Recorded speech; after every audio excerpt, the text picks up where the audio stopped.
नवी मुंबईतील APMC police ठाण्याच्या हद्दीत एका 16 वर्षीय अल्पवयीन मुलीचे तिच्याच मित्राने अपहरण करून लैंगिक अत्याचार केल्याची धक्कादायक घटना उघडकीस आली आहे। आरोपीने मुलीला त्याच्या कार्यालयात नेऊन 2 दिवस तिच्यावर अत्याचार केले। घटनेची माहिती अशी की मुलगी 2 दिवस घरी परत न आल्याने तिच्या पालकांनी एपीएमसी पोलीस ठाण्यात तक्रार नोंदवली। पोलिसांनी तातडीने तपास सुरू केला आणि मुलीच्या ओळखीच्या व्यक्तींची चौकशी केली। यात 20 वर्षीय एका मित्रावर संशय आल्यानंतर त्याची कसून चौकशी केली असता त्याने गुन्ह्याची कबुली दिली। आरोपीने मुलीचे अपहरण करून तिला त्याच्या कार्यालयात डांबून ठेवले आणि तिच्यावर लैंगिक अत्याचार केले। पोलिसांनी आरोपीला अटक केली असून त्याच्याविरुद्ध अपहरण आणि लैंगिक अत्याचाराचे गुन्हे दाखल करण्यात आले आहेत।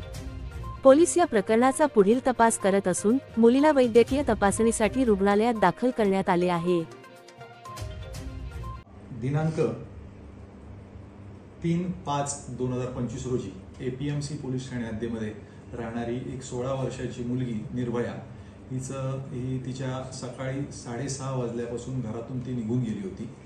त्यानंतर आईवडिलांनी प्राथमिक तिचा शोध घेतला परिसरात आणि नातेवाईकांकडे वगैरे आणि ती मिळून आली नाही, म्हणून त्यांनी पोलीस स्टेशनला येऊन त्यानंतर दुपारी ती मिळून येत नसल्याबाबतची तक्रार दिली।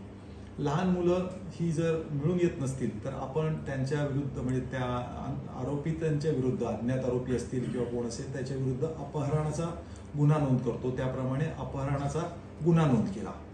त्यानंतर अपहरणाचा गुन्हा नोंद केल्यानंतर या मुलीच्या बाबतीमध्ये तसेच तिची कुठे ओळख आहे, कोणाबरोबर काय आहे का, मैत्री आहे का वगैरे याचा तपास करत असताना हा तपास आमच्या एपीआय प्रणिता भाकरे मॅडम यांनी हा तपास घेतला, सूत्र हातात घेतली आणि त्यांनी त्याबाबतमध्ये माहिती काढली असता त्या मुलीचे काही मित्र, काही ओळख असणारी काही मुलं वगैरे या बाबतीत माहिती काढली। अधिक माहिती घेऊन त्यांचे तांत्रिक असं विश्लेषण करून पहिल्यांदा एका मुलाला ज्याचं वय 20 वर्ष आहे त्याच परिसरात राहणारा त्याला ताब्यात घेण्यात आलं आणि त्याच्याकडे चौकशी केली असता त्यांनी चौकशीमध्ये असं समजलं की त्यांनी त्या मुलीच्या सोबत तिला तो ज्या ठिकाणी सानपाडा येथे एका कुरिअर कंपनीत काम करतो त्या कुरिअर कंपनीच्या ऑफिसमध्ये एक मेझनाईन फ्लोअर आहे, एक पोटमाळ आहे, तिथे खूप सामानाची अडगळ वगैरे आहे, त्या ठिकाणी तिला लपवून ठेवलं होतं।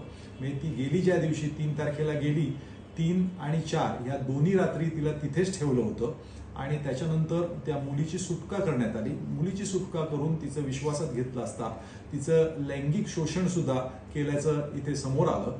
त्यामुळे त्या चौकशी करून या गुन्ह्यामध्ये पोक्सोची सुद्धा कलम अंतर्भूत केली गेली आणि तो जो अपहरण करून गेलेला तो मुलगा आहे त्याला त्याच्यामध्ये अटक करण्यात आलेली आहे आणि सध्या त्याची चौकशी सुरू आहे। आरोपीची कुठली गुन्हेगारी पार्श्वभूमी नाही तरी पण आम्ही चौकशीमध्ये त्याचं काय अधिक तपास करत आहोत। प्रकरणामध्ये 3 तारखेला हा गुन्हा नोंद करण्यात आला।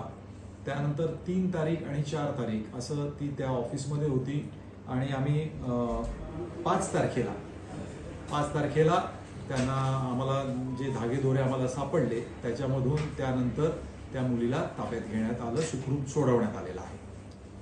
आरोपीला आम्ही अटक करून कोर्टामध्ये हजर करून त्याचा पोलीस कस्टडी रिमांड घेण्यात आलेला आहे, तपास सुरू आहे। ही जी कारवाई आहे ती कारवाई आमचे झोन 1चे पोलीस उपायुक्त माननीय पंकज ढाणे साहेब, त्याचप्रमाणे वाशी डिव्हिजनचे सहाय्यक पोलीस आयुक्त माननीय श्री आदिनाथ बुधवन साहेब यांच्या मार्गदर्शनाखाली करण्यात आलेली आहे। तर ही घटना परिसरात खळबळ उडवणारी ठरली असून नवी मुंबईतील अल्पवयीन मुलींच्या सुरक्षेचा प्रश्न पुन्हा ऐरणीवर आला आहे। व्हिडिओ जर्नलिस्ट अथर्व सोबत सुदीप घोलप यांचा रिपोर्ट, पालिका प्रशासन, नवी मुंबई।